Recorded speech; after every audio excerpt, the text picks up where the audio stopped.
Master mind जो कोणी असेल, कुणी असू द्या, त्याला सोडायचं नाही. भले त्याची किती मोठी किंमत मोजावी लागली तरी चालेल. या शहाण्यांना कुठल्याही परिस्थितीमध्ये, त्या नालायकांना, अमानुष लोकांना फाशीची शिक्षा झाल्याशिवाय भले फास्ट ट्रॅकवर केस घ्यावी लागली तरी चालेल, परंतु त्यांना सुधारायचं नाही. एका सरपंचाची दुर्दैवी क्रूरतेने जी हत्या करण्यात आली, माणुसकीला देखील त्या ठिकाणी शर्मेने लाज वाटेल, काळीमा फसणारी घटना ही त्या ठिकाणी घडली. तिथलं सगळं समजून घेण्याच्या करता, त्यांच्या विधवा पत्नीला भेटण्याच्या करता, त्यांच्या मुला मुलीला भेटण्याच्या करता, त्यांचे आई वडील, भाऊ भाऊसाई, बहीण, त्यांना सगळ्यांना भेटण्याच्या करता मी काल तिथे गेलेलो होतो. त्याच्याबद्दल सभागृहामध्ये अतिशय व्यवस्थितपणे उत्तर आपल्या राज्याच्या मुख्यमंत्र्यांनी दिलं. न्यायालयाच्या मार्फत पण चौकशी केली जाईल आणि त्या ठिकाणी वरिष्ठ एकदम टॉपच्या पोलीस अधिकाऱ्यांच्या मार्फत पण चौकशी केली जाईल. काही झालं तरी याबद्दलचा मास्टर माइंड जो कोणी असेल, कुणी असू द्या, त्याला सोडायचं नाही.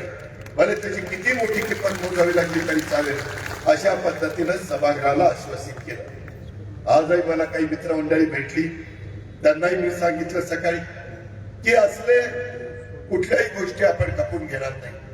अरे, आपण प्रत्येकाला आधार देण्याच्या करता, प्रत्येकाला मदत करण्याच्या करता, प्रत्येकाला सन्मानाने कसं जगता येईल, त्याला त्या ठिकाणी मदत कशी होईल, इथं कुणालाही भयभीतपणे कुठं काही अडचण त्यांना भयभीतपणे जगता येतंय असं त्यांना वाटता कामा नये. या पद्धतीचा आम्ही सगळं विचार करतो आणि त्याच्यातून ज्या काही गोष्टी सांगायच्या त्या सांगितलेल्या आहेत.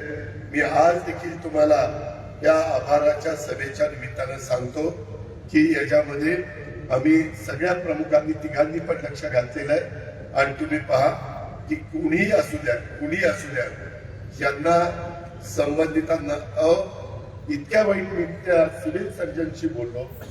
सिव्हिल सर्जन म्हणला की दादा, पोस्टमॉर्टम करताना आजपर्यंत अशा प्रकारची केस मी आयुष्यात बघितली नाही. मग एखाद्या प्राण्याला पण एखादी काठी मारताना आपण म्हणतो अरे कशाला मारतो, जाऊ दे ना बाबा, इकडे जाईल ते. परंतु ज्या माणूसपणे त्या सगळ्या गोष्टी कळलेल्या, या शिवशाहू फुले आंबेडकरांच्या महाराष्ट्राला शोभलेल्या नाही.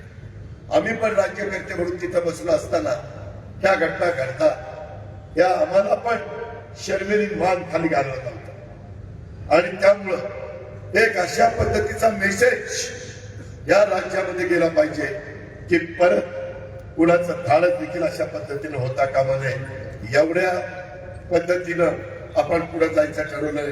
आणि ह्या शहाण्यांना कुठल्याही परिस्थितीमध्ये, त्या नालायकांना, अमानुष लोकांना फाशीची शिक्षा झाल्याशिवाय भले फास्ट ट्रॅकवर केस घ्यावी लागली तरी चालेल, परंतु त्यांना सुधारायचं नाही.